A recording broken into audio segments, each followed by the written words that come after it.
छत्तीसगढ़ में आप सभी स्टूडेंट्स के लिए जो है काफ़ी बड़ी अपडेट जो है सबसे बड़ी खुशखबरी आप सभी के लिए निकल के आ रहा है। जी हाँ, आप सभी स्टूडेंट्स के लिए जो है छात्रावास अधीक्षक भर्ती परीक्षा 2024 जो है निकल कर आया है और कुल टोटल अगर हम पोस्ट की बात करें तो आप सभी के लिए छात्रावास अधीक्षक के जो है 500 पोस्ट जो है 500 जो है नई भर्तियाँ आप सभी स्टूडेंट्स के लिए जो है निकल कर आए हैं। तो जो भी स्टूडेंट है जो छात्रावास अधीक्षक बनना चाहते हैं, जो भी स्टूडेंट है जिनका सपना है हॉस्टल वार्डन बनने का, तो निश्चित तौर पर जो है आप सभी स्टूडेंट अपने सभी सपनों को निश्चित तौर पर आप में से हर एक स्टूडेंट अपने सभी ड्रीम्स को जो है पूरा कर सकते हैं। देखो बहुत से लोग होते हैं जो अब आप एग्ज़ाम्स की अच्छे से तैयारी करेंगे, काफ़ी कुछ बोलते हैं लेकिन आपको अपने प्रिपरेशंस के ऊपर फ़ोकस करना चाहिए। इस वीडियो में आपको छात्रावास अधीक्षक भर्ती परीक्षा से रिलेटेड हर एक जानकारी मिलने वाला है। तो सबसे पहले हम बात कर लेते हैं शैक्षणिक योग्यता की। तो सबसे पहले तो छात्रावास अधीक्षक श्रेणी द भर्ती परीक्षा में आवेदन करने के लिए एजुकेशन्स क्वालिफ़िकेशंस होने चाहिए। 12वीं पास आपका होना चाहिए बोर्ड से। जी हाँ, यदि आप 12वीं पास हो चुके हैं बोर्ड से तो वो होना चाहिए। इसके अलावा 1 वर्ष का जो है आपके पास जो है कंप्यूटर्स का डिप्लोमा कोर्स होना चाहिए। जी हाँ, 1 वर्ष का कंप्यूटर्स का डिप्लोमा कोर्स जो है वो बहुत ज़्यादा इम्पोर्टेंट होता है और जो भी स्टूडेंट जिनके पास कंप्यूटर्स का कोर्सेज़ नहीं है, उन सभी स्टूडेंट से कहना चाहता हूँ कि कंप्यूटर्स कोर्स अवश्य रूप से कर लीजिए। चाहे अगर आपने आईटीआई कोपा किया हो, डीसीए किया हो, पीजीडीसीए किया हो, बीसीए किया हो, तो आप आराम से इसके लिए जो है आवेदन कर सकते हैं। आप आराम से इसके लिए फॉर्म फिल अप कर पाएँगे। और एक चीज़ बताना चाहता हूँ कि आप सभी के लिए जो भर्ती 500 पोस्ट जो है छात्रावास अधीक्षक श्रेणी द की निकल कर आए हैं, ये आप सभी के लिए सीधी भर्ती है। जी हाँ, नो इंटरव्यू और डायरेक्ट आपका सिलेक्शंस हो जाएगा। अगर आप एग्ज़ाम्स में अच्छे से नंबर लाते हैं तो सिर्फ़ एक ही बार में पूरे के पूरे अच्छे से मार्क्स लाइए, आपका सिलेक्शन जो है डेफ़िनेटली जो है अवश्य रूप से सिलेक्शंस आपका फिर देखने को मिल पाएगा। अब हम बात कर लेते हैं सिलेबस और एग्ज़ाम पैटर्न की, क्योंकि सिलेबस और एग्ज़ाम पैटर्न अभी एग्ज़ाम्स के लिए बहुत ही ज़्यादा इम्पोर्टेंट हो जाता है, काफ़ी इम्पोर्टेंट, काफ़ी ज़्यादा ज़रूरी।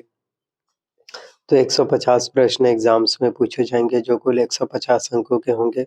इसके अलावा एग्ज़ाम्स में आपको 1/4 माइनस मार्किंग, नेगेटिव मार्किंग होगा, शायद तक 1/4 से कम होके 1/3 भी आपके हो सकते हैं। 4 प्रश्न गलत करने पर 1 मार्क्स कट जाएगा यानी 5 मार्क्स।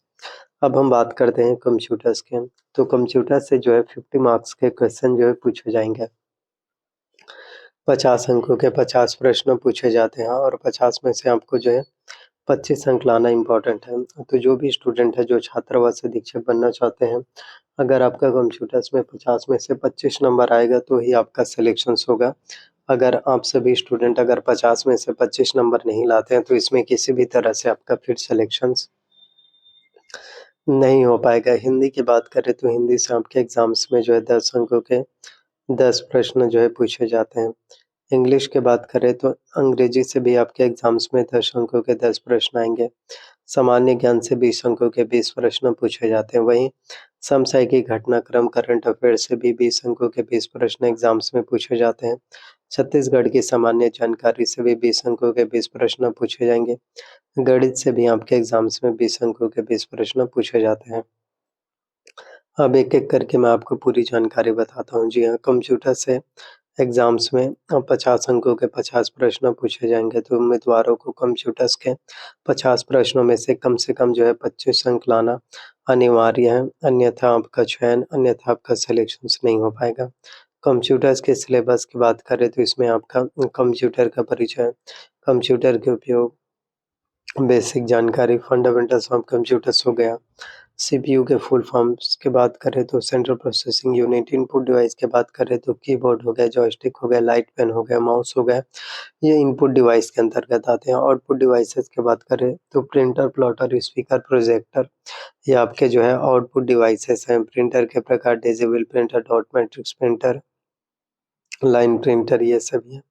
एमएस ऑफिस जैसे मैंने आपको बताया सबसे ज़्यादा questions MS Word, MS Excel, MS PowerPoint, MS Access में से सबसे ज़्यादा क्वेश्चन एक्सेल से और एमएस पावर पॉइंट से आपके एग्ज़ाम्स में जो है पूछे जाते हैं, जो कि बहुत ज़्यादा इम्पोर्टेंट है। तो आपको बेसिक से बेसिक जानकारी होना चाहिए। तो इस चीज़ को हमेशा याद रखना है आपको कि कैसे भी करके मुझे कंप्यूटर्स में 50 में से 25 25 मार्क्स लाना है। 25 मार्क्स से नहीं आता, अगर 1 नंबर भी कम हो जाता है, 24 नंबर भी आ जाएँगे या 23 नंबर, 1 नंबर की वजह से 2 नंबर की वजह से फिर आपका सिलेक्शंस नहीं हो पाएगा और आपको डिस्क्वालीफाई जो है अपात्र घोषित कर दिया जाएगा।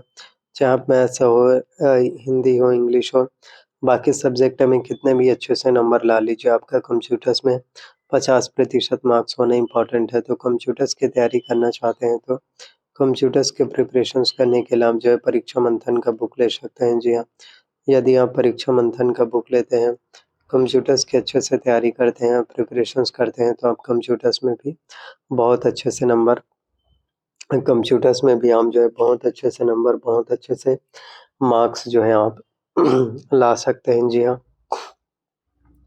हिंदी की बात करें हम तो हिंदी से आपके एग्ज़ाम्स में 10 अंकों के 10 प्रश्न पूछे जाते हैं, जिसमें स्वर, व्यंजन, वर्तनी, वचन, काल, संज्ञा, सर्वनाम, समास, विग्रह, रचना एवं प्रकार, संधि की जानकारी, उपसर्ग एवं प्रत्यय, तत्सम, तद्भव, देशज, अनेकार्थी शब्द, विलोमार्थी शब्द, पर्यायवाची हो गए, मुहावरे व लोकोक्तियाँ, ये सभी आपके एग्ज़ाम्स में पूछे जाते हैं। तो हिंदी भी आपके एग्ज़ाम्स के पॉइंट ऑफ व्यू से बहुत ज़्यादा अच्छा होता है। आपको एक-एक सब्जेक्ट के एक-एक चीज़ों के बारे में सिलेबस जितने हैं, उन सभी चीज़ों के बारे में गहन अध्ययन जो है रखना है, नॉलेज गेन करना है, क्योंकि 1-1, 2-2 नंबर की वजह से सिलेक्शंस होते हैं और 1-1, 2-2 नंबर की वजह से सिलेक्शंस होने से आपके रुक भी जाते हैं। जी हाँ।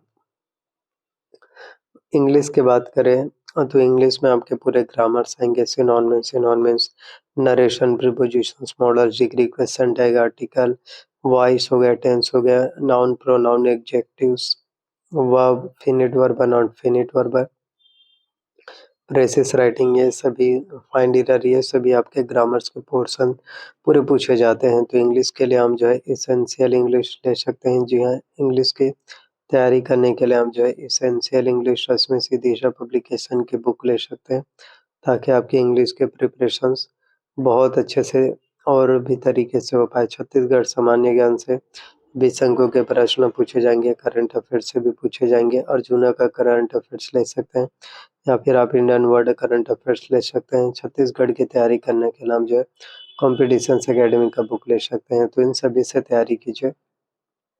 मुझे पता है कि आप में से हर एक स्टूडेंट अगर आप अच्छे से मेहनत करते हैं, अच्छे से हार्ड वर्क करेंगे तो सिलेक्शन ज़रूर ले पाएँगे। और एक चीज़ याद रखना, खुद के ऊपर जो है आपको बिलीव करना है। देखो, कोई भी नहीं चाहता कि आपको कामयाबी मिले या कोई भी नहीं चाहता कि आपको सक्सेस मिले। बस खुद के ऊपर भरोसा रखो, खुद के ऊपर वो कॉन्फिडेंस, सेल्फ कॉन्फिडेंस इंक्रीज़ करो। बाकी सब ऊपर वाले के ऊपर छोड़ दो। बस आपको मेहनत करना है और कुछ नहीं, दैट्स इट। बस काम करते रहिए। Thank you so much. आपका वीडियो पसंद आया तो लाइक